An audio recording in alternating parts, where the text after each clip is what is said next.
السلام علیکم ورحمۃ اللہ وبرکاتہ۔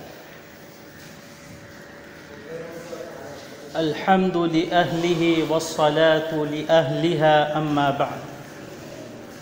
قال اللہ تبارک وتعالی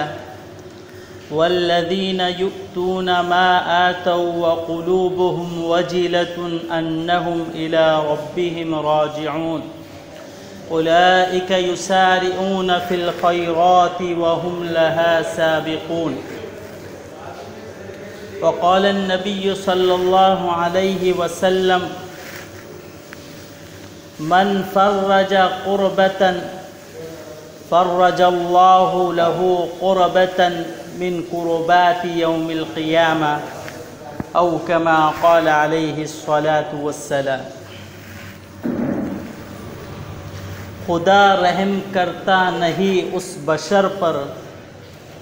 خدا رحم کرتا نہیں اس بشر پر،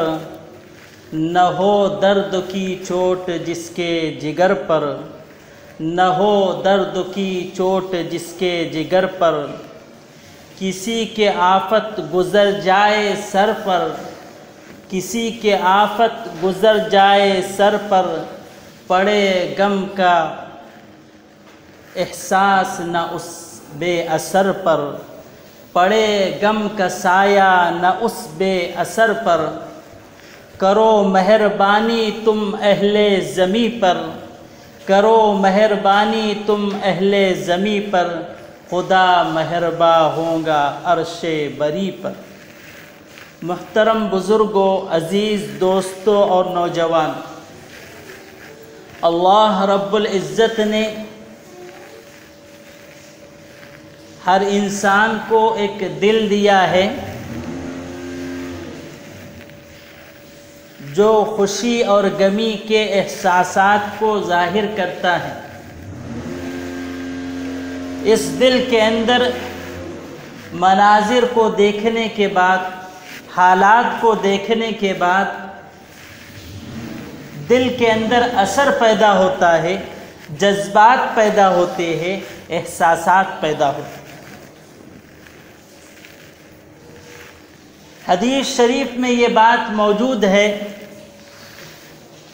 سرکار دو عالم صلی اللہ علیہ وسلم کا فرمان ہے کہ جو بندہ حالات کو دیکھ کر، مناظر کو دیکھ کر اس کے دل کے اندر ہمدردی کا، غمخواری کا، غم گساری کا جذبہ پیدا ہو، اس کا دل نرم ہو، فرمایا کہ یہ اللہ رب العزت کی جانب سے بہت بڑی نعمت ہے، نرم دلی کا ملنا۔ اور کسی بندے کا دل اگر اس کے اندر احساسات، جذبات پیدا نہیں ہو رہے ہیں، سارے حالات کو دیکھنے کے بعد، سارے مناظر کو دیکھنے کے بعد اس کا دل ٹس سے مس نہیں ہو رہا ہے، دل سخت ہو چکا ہے، دل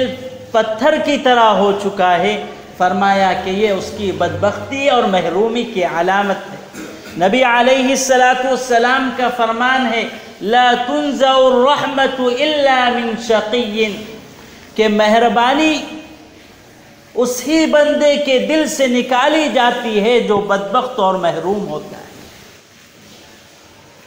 تو اگر حالات اور مناظر کو دیکھنے کے بعد دل کے اندر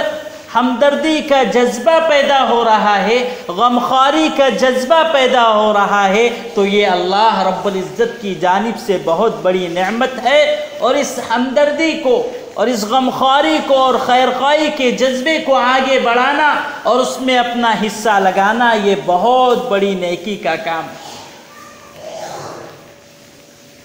عزیزان محترم، ہم حالات دیکھ رہے ہیں، مناظر دیکھ رہے ہیں، کسی سے یہ بات چھپی ہوئی نہیں ہے کہ ہمارے مہاراشٹر کا علاقہ ہو یا اور دوسرے علاقے ہو، سیلاب کا کیسے خوفناک منظر ہے، بستیاں کی بستیاں، گاؤں کے گاؤں ڈوب چکے ہیں۔ کولہاپور کی حالت دیکھیے، سانگلی ستارہ کی حالت دیکھیے، ادھر چپلون مہاڑ اور رائے گڑھ کی حالت دیکھیے۔ ایک گاؤں کا واقعہ تو یہ ہے کہ 40 گھر تھے، 40 گھر میں 84 افراد شہید ہو گئے، اللہ کو پیارے ہو گئے اس سیلاب کی وجہ سے، کہ بچے یتیم ہو گئے، عورتیں بیوہ ہو گئی ہیں، گھر بار سب ختم ہو چکا ہے، صرف بدن کے کپڑے باقی ہیں۔ ہمارے دل کے اندر کیا جذبہ ہونا چاہیے؟ ہمدردی، خیرخواہی، غمخواری کا کیسا جذبہ ہونا چاہیے؟ سب کچھ ہم حالات دیکھ رہے ہیں، اب ہمیں کیا کرنا ہے اس کی طرف ہم قدم اٹھائے، اس میں بڑھ چڑھ کر حصہ لیں۔ عزیزان محترم، ایک ایمان والے کی شان، ایک مومن کی، ایک مسلمان کی شان نبی علیہ السلام بیان فرما رہے ہیں۔ مثل المؤمنین فی توادہم وتعاطفہم، کہ ایمان والوں کی مثال ایک دوسرے سے محبت کرنے میں، چاہے وہ مسلم ہو یا غیر مسلم۔ فرمایا کہ ایمان والے کی مثال انسانیت کے ساتھ ہمدردی کرنے کے معاملے میں، وَتَعَاطُفِهِمْ، اور ان کے ساتھ مہربانی کا، لطف کا، نرمی کا معاملہ کرنے کے بارے میں، كَمَثَلِ جَسَدٍ، فرمایا سرکار دو عالم صلی اللہ علیہ وسلم نے ایک جسم کے مانند ہے، اذا اشتكى منه عضو تداعى له سائر الاعضاء بالحمى والسهر، کہ جیسے جسم میں ایک بیماری پیدا ہو جاتی ہے، بخار پیدا ہو جاتا ہے یا تپش پیدا ہو جاتی ہے، تو اس تپش کو، اس بخار کو سارا جسم محسوس کرتا ہے۔ جسم کے کسی اعضاء میں تکلیف ہوتی ہے، سارا جسم اس کو محسوس کرتا ہے۔ فرمایا کہ ایمان والے کی مثال سرکار دو عالم صلی اللہ علیہ وسلم نے یوں بیان فرمائی کہ ایمان والے کو انسانیت کا درد ایسا ہوتا ہے کہ اگر کسی انسان کو تکلیف ہو تو یہ محسوس کرتا ہے کہ تکلیف اس کو نہیں ہوئی ہے، مجھ کو ہوئی۔ اگر کوئی انسان تکلیف میں مبتلا ہوتا ہے تو یہ ایمان والا، یہ مسلمان یہ محسوس کرتا ہے کہ تکلیف اس کو نہیں ہوئی ہے، مجھ کو ہوئی۔ اگر کوئی انسان پریشان حال ہوتا ہے تو ایمان والا محسوس کرتا ہے کہ پریشانی اس کو نہیں، مجھ کو ہوئی ہے۔ تو یہ ایمان والے کی شان ہے کہ کسی کو تکلیف ہو اس کا دل تڑپ اٹھے، اس کے دل کے اندر ہمدردی کا جذبہ پیدا ہو، غمخواری کا جذبہ پیدا ہو، خیر خواہی کا جذبہ پیدا ہو۔ تو یہ ایمان والے کی شان ہے۔ ہم اور آپ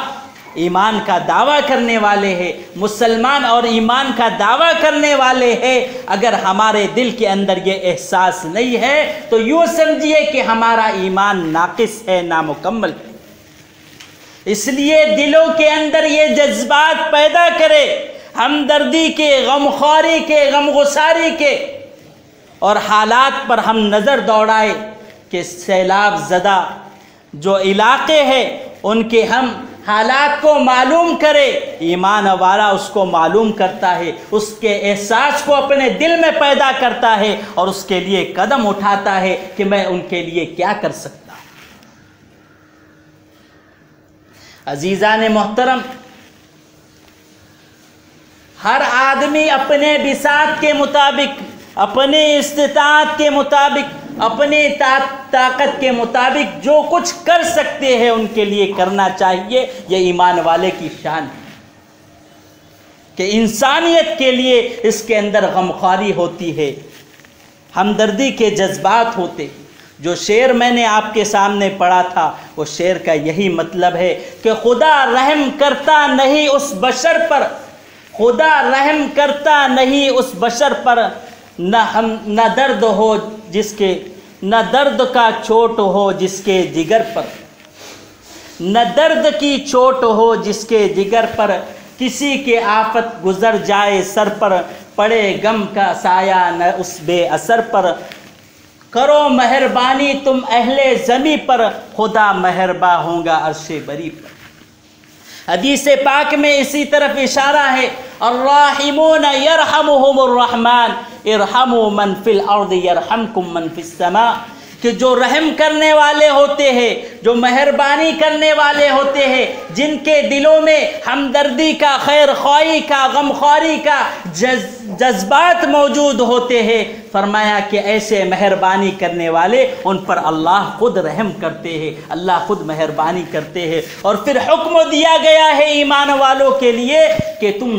زمین والوں پر مہربانی کرو، رحم کرو، عرش والا اللہ تم پر رحم کرے، آسمان والا تم پر رحم کرے۔ ایک حدیث پاک میں سرکار دو عالم صلی اللہ علیہ وسلم کا ارشاد ہے، من کان فی حاجت اخیہ کان اللہ فی حاجتی، کہ جو بندہ کسی انسان کی ضرورت کو پورا کرنے میں لگا رہتا ہے، اس کی پریشانی کو دور کرنے میں لگا رہتا ہے، اس کے مشکل حالات میں اس کا ساتھ دیتا ہے، چاہے وہ ساتھ روپیوں پیسوں کے ذریعے ہو،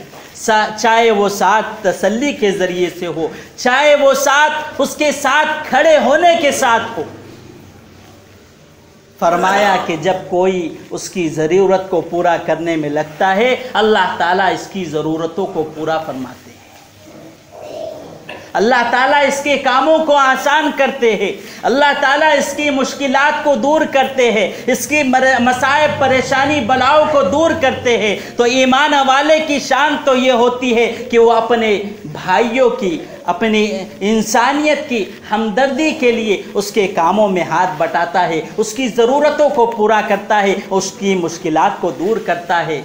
اور اس کا یہ تصور ہوتا ہے کہ میں اللہ کے لیے کر رہا ہوں، اللہ میرے کاموں کو بنانے والا ہے۔ ایک حدیث پاک میں سرکار دو عالم صلی اللہ علیہ وسلم کا ارشاد ہے، من فرجت قربتا لاخیہ، کہ جو کوئی بندہ اپنے بھائی کی مشکل کو، پریشانی کو دور کرتا ہے، اس کو ختم کرتا ہے، اللہ تعالیٰ قیامت کے دن کی جو پریشانیاں ہیں ان پریشانیوں کو دور کریں گے۔ میرے عزیزو، ہم کسی کی مدد کریں، ہم کسی کا تعاون کریں، چاہے جتنا ہو سکے ہمیں کرنا چاہیے کہ ہم یہ کر رہے ہیں اللہ کے لیے، اللہ دیکھ رہا ہے، اور اللہ نے فرمایا کہ جو اللہ کے بندوں کے ساتھ ہمدردی کرتا ہے، جو اللہ کے بندوں کے کام آتا ہے، جو اللہ کے بندوں کی ضرورتوں کو پورا کرتا ہے، اللہ اس کے ضامن ہے، اللہ اس کی ضمانت لیتے ہیں کہ میں اس کے کاموں کو پورا کروں گا، میں اس کے ساتھ ہمدردی کروں گا، میں اس کے ساتھ خیر خواہی کروں گا، میں اس کے مشکل حالات میں اس کا ساتھ دوں۔ عزیزان محترم، یہ سارے فضائل ہمارے سامنے ہیں اور حالات بھی ہمارے سامنے ہیں۔ ہمیں چاہیے کہ ہم ہمدردی کا جذبہ پیدا کریں اور اپنا جتنا ہو سکے اتنا ان کا تعاون کرنے کی فکر کریں۔ مختلف تنظیمیں کام کر رہی ہے، ہم یہ نہ سوچیں کہ ہم پر یہ حالات کہاں آئے، یہ تو بہت ہی گھٹیا سوچ ہے، اور اس پر کوئی سیاست نہ ہو کہ ان کے پاس دینا ہے، ان کے پاس دینا ہے۔ آپ کا مال تو مستحق تک پہنچ جائے،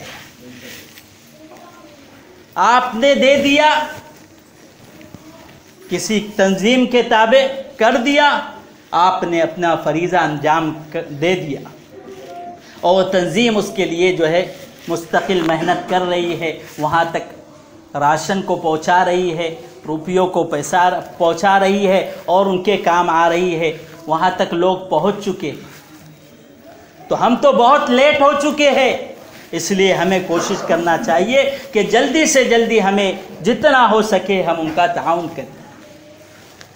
اور اس پر کیا ملنے والا؟ حضرت عثمان غنی رضی اللہ تعالیٰ عنہ کا واقعہ ہمارے سامنے موجود ہے کہ جب مدینہ میں قحط پڑا تھا، اناج کی کمی ہو گئی تھی، جب حضرت عثمان غنی رضی اللہ تعالیٰ عنہ اپنے تقریباً 100 اونٹوں کے ساتھ مدینہ پہنچے تھے، تمام اونٹوں پر اناج بھرا ہوا تھا، تو جو بیپاری ہوتے ہیں، بزنس مین ہوتے ہیں، وہ آ گئے کہ ہم اس کو خرید لیں اور پھر اس کو زیادہ داموں میں بیچیں۔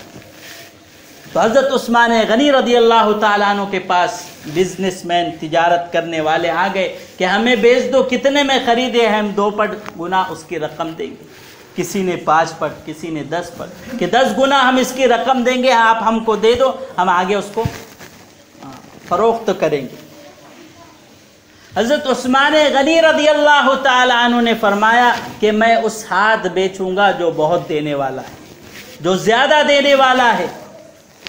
تو تجارت کرنے والوں نے پوچھا کہ آخر تم کس کو بیچنا چاہتے ہو؟ 10 گنا تو ہم نے بڑھا دیے اس رقم کو،